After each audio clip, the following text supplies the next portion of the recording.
आगे बढ़ेंगे। खबर जो अब है वो पाकिस्तान से है। पाकिस्तान के पंजाब में भीड़ का ईसाई परिवार पर हमला सामने आया है। पाकिस्तान में 2 ईसाई परिवार ऐसे हैं जिन पर भीड़ का कहर टूटा है। कुरान की बेअदबी के आरोप में ईसाइयों पर ताबड़तोड़ हमले की खबर है।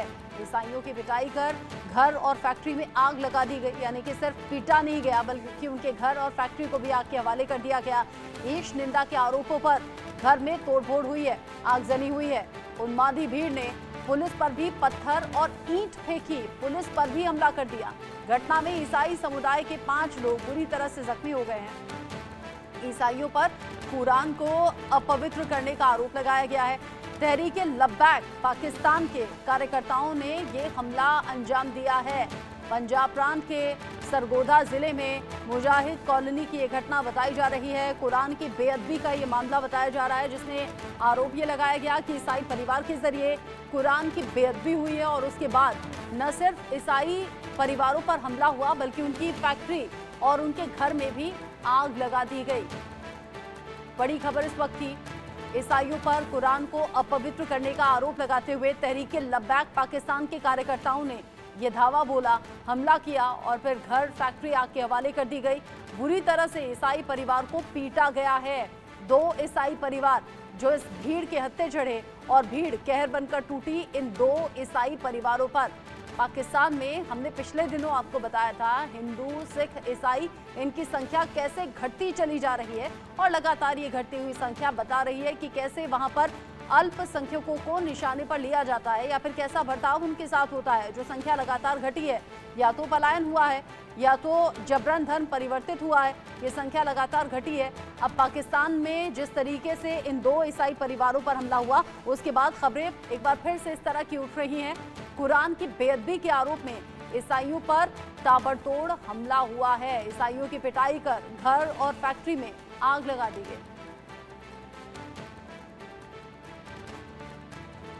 कर्नल JS सोढी हमारे साथ जुड़ गए हैं, साथ ही साथ group captain UK Devnath sir भी हमारे साथ में जुड़े हुए हैं, जो इस खबर को लेकर हमारे साथ डिस्कस करेंगे और डिस्कशन के जरिए दर्शकों तक असल में क्या वजह है जो इस तरह की घटनाएं लगातार बढ़ रही हैं वो भी जानने समझने की कोशिश करेंगे।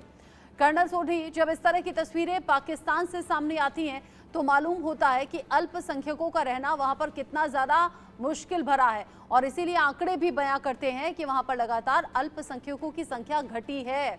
अब एक बार फिर से 2 ईसाई परिवार, कुरान की बेअदबी का आरोप लगा दिया गया। तहरीके लब्बैक की कार्यकर्ताओं ने न सिर्फ बुरी तरह पीटा बल्कि घर को, फैक्ट्री को भी आग के हवाले कर दिया। जय हिंद रचना जी, ये मेरा सौभाग्य कि मैं आपके न्यूज चैनल में और विख्यात को पैनलिस्ट के साथ हूं।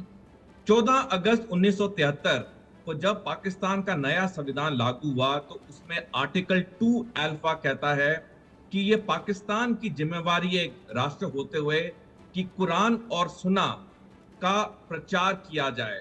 और जब से ये नया संविधान पाकिस्तान में आया 1973 में, तब से लेके आज तक लगातार वहां के माइनॉरिटीज पे, चाहे हिंदू हो, चाहे क्रिश्चियन हो, चाहे सिख हो, उन पे अत्याचार बढ़ने शुरू हो गए, क्योंकि पाकिस्तान की हुकूमत ऐसी चीजों को बढ़ावा देती है। पाकिस्तान की हुकूमत ने कभी एक पाकिस्तानी को जेल नहीं भेजा, सजा नहीं दी जिसने माइनॉरिटीज पे कोई हमला किया हो।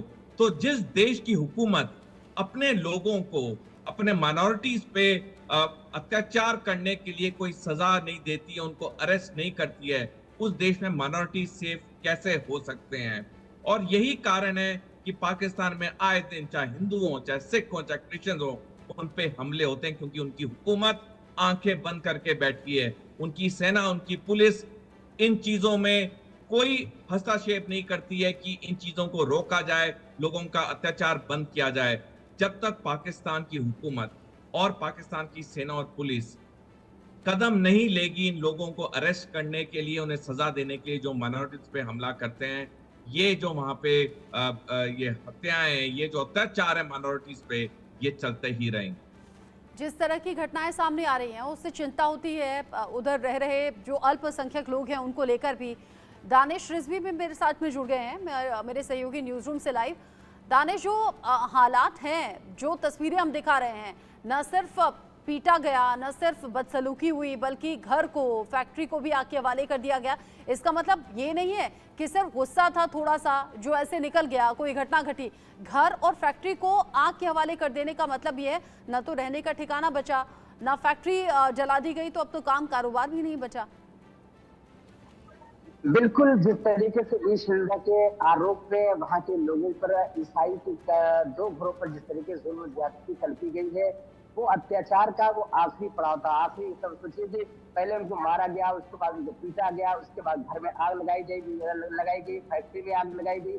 उसके बाद जब जब इससे ज्यादा बर्बरता क्या की कि बिजली भी काट दी गई, पानी तक के बंद कर दिया गया है। इस सोचिए कि वहां वो पुलिस बार बार गुजारिश कर रही थी, बचाने की कोशिश कर रही थी। जब पुलिस बीच में आई तो उस पर पथराव जबरदस्त किया गया और जबरदस्त वो भी कई पुलिस वाले कई लोग घायल हो गए।